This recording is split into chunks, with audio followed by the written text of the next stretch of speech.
The lady with the lamp. एक बार की बात है, 1820 में मई के शांत दिन में इटली के फ्लोरेंस शहर में एक अमीर ब्रिटिश परिवार में एक बच्ची का जन्म हुआ। जब वे यूरोप की यात्रा कर रहे थे, अपने जन्म के शहर के सम्मान में उनका नाम फ्लोरेंस नाइटिंगेल रखा गया।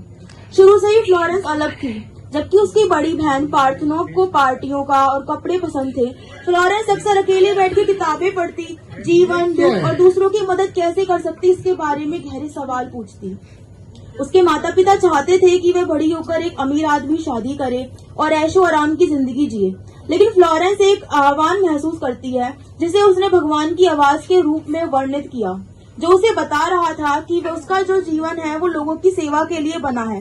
विद्रोह शुरू होता है। जैसे जैसे वो बड़ी हुई, फ्लोरेंस ने अपने परिवार का एक असामान्य इच्छा से चौंका दिया। वह एक नर्स बनना चाहती थी।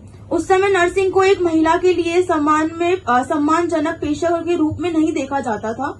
इसे कम वेतन मिलता था, गंदा और कठिनाइयों से भरा होता था, लेकिन फ्लोरेंस इसकी परवाह नहीं करती थी।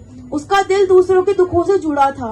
अपने परिवार की इच्छा के विरुद्ध उसने जर्मनी जाकर गुप्त रूप से नर्सिंग की पढ़ाई करी। वह इंग्लैंड से लौटी तो उसने अस्पतालों और गरीबों के घरों में काम करना शुरू कर दिया। जब वह जल्दी ही अपनी बुद्धिमत्ता, संगठन और उग्र करुणा के लिए जाने लगी, तब एक युद्ध का आह्वान हुआ। 1854 में क्रीमिया युद्ध छिड़ गया। ब्रिटिश सैनिक भयंकर रूप से घायल हो गए, लेकिन अस्पतालों में युद्ध के मैदान से बाहर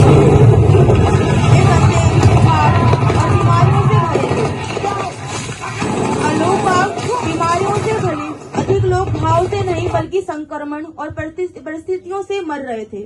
सरकार ने फ्लोरेंस से मदद मांग की गुहार लगाई। वह सहमत हो गई और 38 नर्सों के साथ आधुनिक तुर्की चली गई।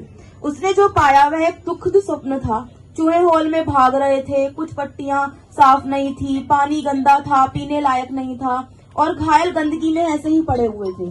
फ्लोरेंस ने तुरंत कार्रवाई करी। उसने अस्पताल की साफ सफाई करी, रसोई की व्यवस्था की, ताजा बिस्तर मंगवाया और हाथ धोने पर जोर दिया।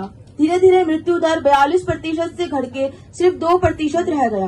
रात में वह एक अपने हाथ में लैंप लेकर घूमती थी, सैनिकों की जांच करती। वह उसी वजह से the lady with the lamp कहने लग गए और वह आशा और दया का प्रतीक बन गई। दुनिया का बदलना। युद्ध के बाद फ्लोरेंस एक नायक के रूप में इंग्लैंड लौटी, लेकिन उसने आराम नहीं किया। वह जानती थी कि बेहतर स्वास्थ्य के लिए लड़ाई अभी शुरू हुई है। हालांकि वह बीमार रहती और अक्सर बिस्तर में पड़ी रहती, जिसे उसको एक क्रीमिया में होने वाली बीमारी के रूप में मानते थे। उसके आंकड़ों में सुधारों, विचारों से भरी एक के बाद एक किताबें लिखी।